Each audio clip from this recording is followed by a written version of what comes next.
हिंदू मुस्लिम किया मुंबई में। आपको मैं बता दूं एक चीज जिसके मुझे डर है, आज जो कुछ नतीजे आएंगे, एक पेपर थिन मार्जिन मिली है। सालों से यहाँ पर क्रिसमस भी मनता आया है, जी सालों जी। से यहाँ पर ईद भी मनता आया है। हम बांद्रा में क्रिसमस में भी जाते हैं, वहां पर मनाते हैं। हम मोहम्मद अली रोड में, मुझे पता है आप भी गए होंगे अगर आप ईद हाँ में आए हैं, वहां पर लोग जाते हैं और वो ईद का त्योहार मनाते हैं। आप जिस तरह से उत्तर भारत में देखते हैं कि नरेंद्र मोदी चर्च में जा रहे हैं और उनके लोग जाकर तोड़फोड़ कर रहे हैं या फिर बाकी चीजें, ये मुंबई का कैरेक्टरिस्टिक्स नहीं था। और यहाँ पर पूरे चुनाव में यही करने की कोशिश की कि अगर बीजेपी जीत कर नहीं आती है तो कोई खान मुसलमान जो है मुंबई का महापौर बन जाएगा। ये कहा गया, आप मानेंगे कि बीजेपी के मुंबई के सिटी प्रेसिडेंट की ओर से कहा कि हम मुंबई का न्यूयॉर्क नहीं होने देंगे क्योंकि जोहरान ममदानी वहां के मेयर बन गए। अगर मुंबई का न्यूयॉर्क होता है तो मुझे नहीं लगता कि इसमें कुछ किसी को दुखी होने की जरूरत है। दुनिया का जो एक तरीके का एक कैपिटल सिटी जिसे कहा जाता है, दुनिया की सबसे आर्थिक ताकत जिसे कही जाती है, सबसे डेवलप शहरों में से एक जो है, अगर मुंबई उस तरफ जाती है तो फिर क्या ये गलत है? लेकिन नहीं है। लेकिन मुझे लगता है जो चीज आप 2000 से या उससे पहले देखकर आ रहे हैं, ऐसा कुछ अब मुंबई में होता हुआ नजर आ रहा है। केंद्र में भी बीजेपी है, राज्य में भी बीजेपी है और अब मुंबई में भी बीजेपी आने वाली है। तो अब ये आपड़ो मुंबई एक तरीके से हम यहाँ पर देख रहे हैं। और ये एक तरीके से, लेकिन आपको देखना होगा कि यहाँ पर क्या कोशिश की गई थी। कहीं ना कहीं एक जो कहा जाता था ना कि भारतीय जनता पार्टी का कैंपेन का किसी ने तोड़ नहीं निकाला है, बीजेपी की तरह कोई कैंपेनिंग नहीं कर पाता है। यहाँ पर आप देखिए इनकी ओर से पहले से शुरुआत में कोशिश ये की गई कि ये जो पूरा इलेक्शन है इसे हिंदू मुस्लिम पर लड़ा जाए, कि खान को नहीं बनने देंगे, इसने इसको सपोर्ट किया, ये तो उसके साथ है। जबकि जो ठाकरे बंधु हैं उन्होंने मराठी मानुस या स्थानीय लोगों के मुद्दे को उठाया और बीजेपी को मजबूर किया ये कहने के लिए कि नहीं नहीं, मुंबई का महापौर अगर हम आएंगे तो हम भी मराठी को बनाएंगे। तो एक तो सक्सेस यहाँ पर देखने मिला कि हिंदू हम्म। मुस्लिम की राजनीति का तोड़ निकाला जा सकता है अगर आप स्थानीय मुद्दों को उठाएं।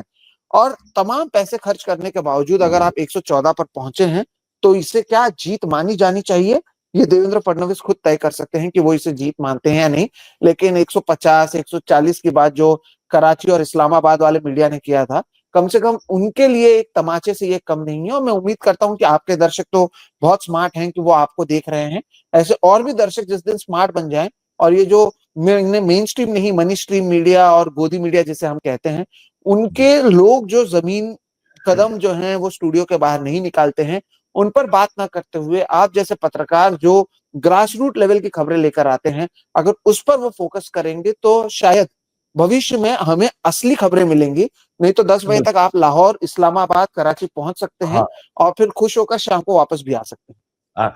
और जब चाहे, मतलब ये तो है ना, वो तो ट्रम्प को भी तो झुका दिया था। बिल्कुल बिल्कुल। अभी तो ट्रम्प को झुका दिया था। अभी चाबहार पोर्ट की खबर आ रही है तो जायसवाल साहब आके बोल रहे हैं कि नहीं नहीं, अब तो एक चिट्ठी जो लिखी गई थी अमेरिका के द्वारा, उसकी जो लिमिट है वो मार्च 26 के तक है, तो हम तो निगोशिएट कर रहे हैं अभी। मतलब हर जगह पे आप, और चाबहार पोर्ट के बारे में तो जो मोदी साहब ने कहा था, पता है ना, वो सुधीर चौधरी और अंजना ओम कश्यप के साथ बिल्कुल। बैठ के इतना बड़ा मैंने काम कर दिया, लेकिन अब खैर कोई बात नहीं करता चाबहार पोर्ट को, और अब वो चुपके से दे दिया है।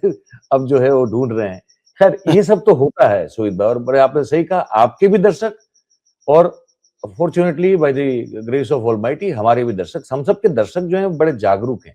और ये हमारी खुशनसीबी है कि हमको ऐसे दर्शक हमारे परिवार में जुड़े हैं जो जागरूक लोग हैं और देश की चिंता करने वाले लोग हैं। एक दो मुद्दे हैं जहां पर मैं आपको लेके जाना चाहता हूं। एक तो ये कि जैसे आपने कहा कि धन दौलत से लेके, मसल पावर से लेके, पूरी गवर्नमेंट मशीनरी से लेके, मशीन से लेके, और आपने कोई नया मशीन भी बताया कि पैड यू यू, पेड या पैड यू, क्या, pad you, PAD, pad you. Pad you. अब ये क्या चीज है ये किसी को भी पता नहीं है, ये एन मौके पर जोड़ा गया कि अगर किसी को डाउट आए तो हम इसे ईवीएम से जोड़ेंगे ताकि किसी भी तरह की धांधली ना हो, कंट्रोल यूनिट से इसे जोड़ा जाएगा। जबकि राज ठाकरे ने कहा कि अगले दिन वोटिंग होने वाली है और आपने जो लोग चुनाव लड़ रहे हैं, जो पॉलिटिकल पार्टीज हैं जिनके रिप्रेजेंटेटिव चुनाव लड़ रहे हैं, अगर उसे भी चुनाव आयोग कॉन्फिडेंस में नहीं लेते हुए एक दिन पहले ऐसा ऐलान कर दे। और ऐसे आपको तो पता है एक और चीजें हुई थी यहाँ पर कि इस बार इंक नहीं लगाने के बजाय मार्कर पेन मैं लगाया गया था लोगों को। मैं पूछ मार्कर रहा आपके पेन आपके लगाकर, आपका निशान है कि चला गया उधर? नहीं नहीं, मुझे तो ज्यादा लगाया है, मुझे लगता है सबका मिलाकर मुझे लगा है कि थोड़ा गाढ़ा अब तक रह चुका है। मैंने निकालने की कोशिश नहीं की, लेकिन शायद मेरे वालों को समझ में आया कि इसको ज्यादा लगा दो। मुझे बराबर से ज्यादा लगाया, लेकिन लोगों के हाथों से वो निशान को इसलिए भी मिटाया गया है क्योंकि कई जगहों पर डुप्लीकेट वोटर्स की खबरें सामने आई। हजारों की संख्या में मौजूद थे, ऐसी खबरें आई कि लोग गए वहां पर और उन्हें पता चला कि उनके नाम का वोट गिर चुका है, पड़ चुका है।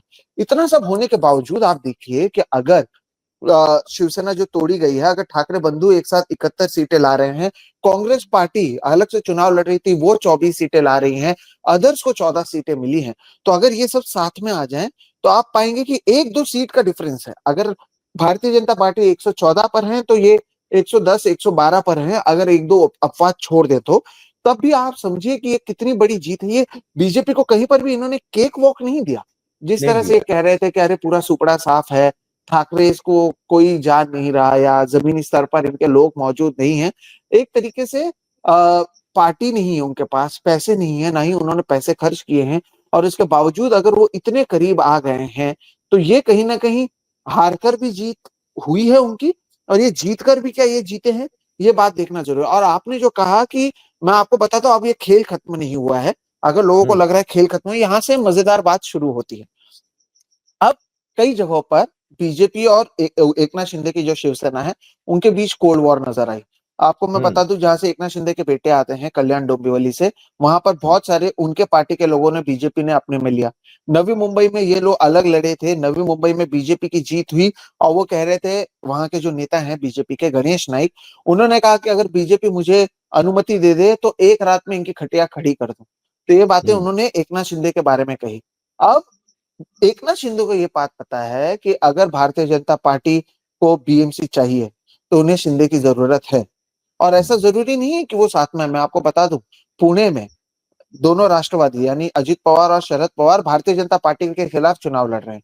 नवी मुंबई में एकनाथ शिंदे भारतीय जनता पार्टी के खिलाफ चुनाव लड़ रहे हैं। बदलापुर में भारतीय जनता पार्टी के लोगों को पैसे बांटते हुए एकनाथ शिंदे के लोगों ने पकड़ा है। डोंबिवली में बीजेपी के लोगों को पैसा बांटते हुए एकनाथ शिंदे के लोगों ने पकड़ा है। तो ऐसा नहीं है कि इन लोगों के बीच में सब कुछ बहुत अच्छे से चल रहा है। 2022 में भी जब एकनाथ शिंदे आए थे, आंकड़े बीजेपी के पास ज्यादा थे, लेकिन मुख्यमंत्री वो बन गए थे। तो अब अगर उन्हें मुंबई में ताकत दिखाना है तो एकनाथ शिंदे जरूर ये डिमांड रख सकते हैं कि आप मेरे मेयर को बनाइए, मैं आपका समर्थन करता हूं। अगर नहीं तो बाहर से समर्थन वो मराठी मानुस के नाम पर किसी भी मुद्दे के ऊपर दे सकते हैं। ऐसा तो नहीं है कि ये पहली बार खेला हुआ है। बहुत सारी चीजें अब भी यहाँ पर संभव हैं, हो सकती हैं अगर चाहे तो। और ये एक देखना महत्वपूर्ण होगा कि आगे क्या कुछ यहाँ पर किया जाता है, कौन किसका खटिया उखाड़ता है, उड़ाता है, क्या करता है, या फिर एक सामान्य तरीके से चुपचाप चीजों को मनवा लिया जाएगा। लेकिन ये केक वॉक नहीं है कि अपने मन में जो आएगा उस तरह से कर सके। मेरे मन को भाया मैं कुत्ता काट के खाया वाली स्थिति में अब भी भारतीय जनता पार्टी मुंबई में तो नहीं पहुंच पाई है।